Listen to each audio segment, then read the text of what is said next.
Nah, selesai bertaubat. Ringannya cara bertaubat. Tapi mestilah disertai dengan penyesalan di hati, tak mau melakukan perbuatan itu lagi, kemudian menebusnya dengan melakukan kebaikan-kebaikan pada masa yang akan datang. Itu cara taubat yang Allah tetapkan ke atas diri kita. Jadi doa kita sebenarnya dalam ayat ini telah dikabulkan oleh Allah Subhanahu wa taala. Ya Allah, janganlah Engkau bebankan ke atas kami beban sebagaimana yang Engkau bebankan ke atas orang-orang sebelum kami. Sebab kalau Engkau bebankan berat sekali, maka kami makin mampu untuk menjalankannya. Kalau tak mampu kami menjalankannya, maka gagallah kami dalam ujian hidup di dunia ini. Allah perkenankan. Apabila Allah perkenankan,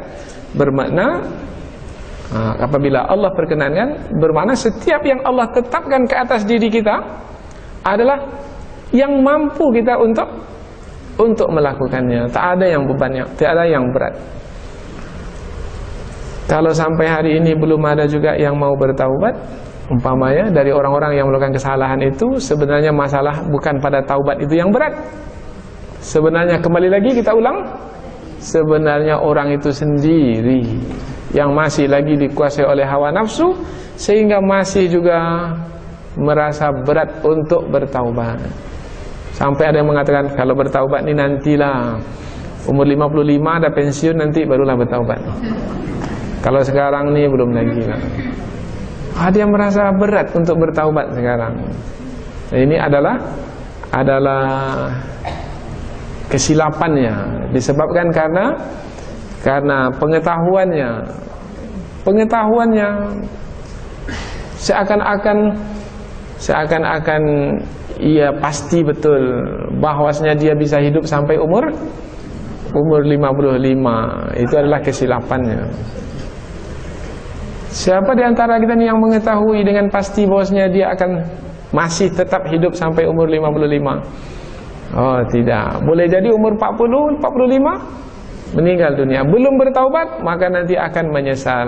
Menyesal kemudian tidak ada gunanya.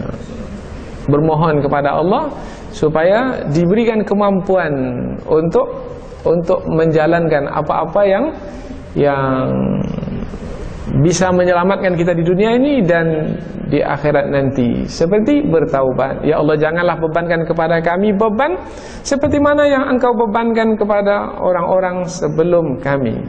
Rabbana wala tuhammilna ma la taqata lana bi. Ini doa yang ketiga, yaitu wahai Tuhan kami, janganlah Engkau bebankan kepada kami apa-apa yang kami berat atau susah untuk melakukannya.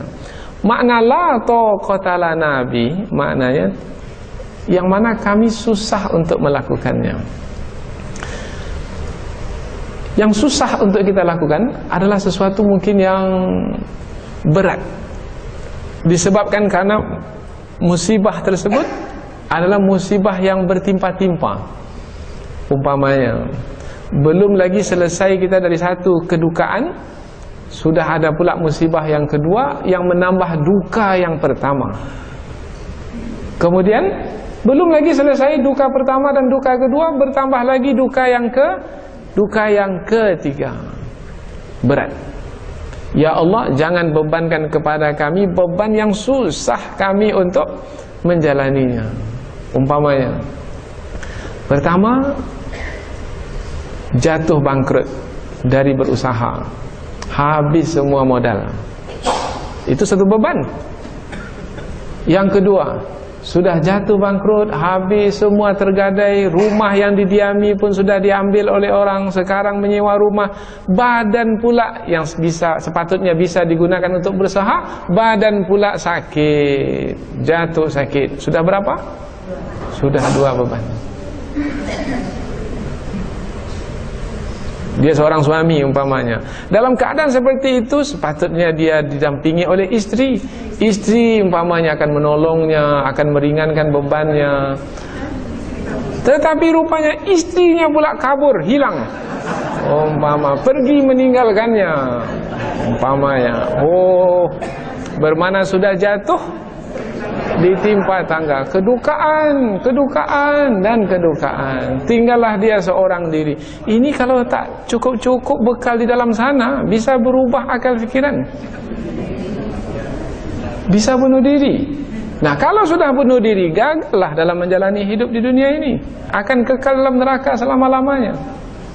Tetapi ingat, kedukaan seperti itu sebenarnya juga masih dalam kemampuan manusia untuk menjalaninya. Tapi kita tak mau menjalani yang seperti itu. Rabbana wala tuhammilna ma la taqata lana bi. Ya Allah, jangan bebankan kepada kami beban yang susah kami untuk menjalaninya. Nah, ini dia doa. Karena kita tak mau musibah yang seperti itu. Kemudian kita pun memohon ampun, memohon maaf kepada Allah Subhanahu wa taala disebabkan karena sifat kekurangan kita. Mungkin kita melakukan kesalahan, mungkin kita melakukan pelanggaran, mungkin kita telah banyak menumpuk dosa. Yang pasti dosa tersebut melahirkan siksa. Banyak dosa, banyak siksa. Besar dosa, besar siksa. Kita tak mau disiksa, kita mau menjalani hidup ini dengan senang saja tanpa siksaan dari Allah. Bagaimana caranya? Minta maaf kepada Allah, minta ampun kepada Allah, minta rahmat dari Allah. 3 yang kita minta sekali. Wa'fu anna, maafkanlah kami ya Allah. Kita memperakui kita ini adalah yang melakukan kesalahan. Siapa di antara kita ini yang tidak melakukan kesalahan? Tidak ada. Semua kita pasti melakukan kesalahan. Kullu bani Adam khata'. Setiap anak Adam itu melakukan kesalahan.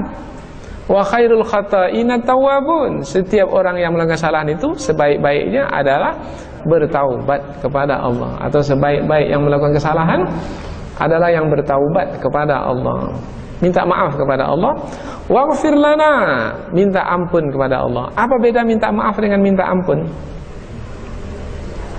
Sama-sama kaitannya dengan dosa juga. Minta maaf dihapuskan dosa, minta ampun, ampunan dosa, penutupan dosa. Ini sudah pernah kita terangkan sebelum ini.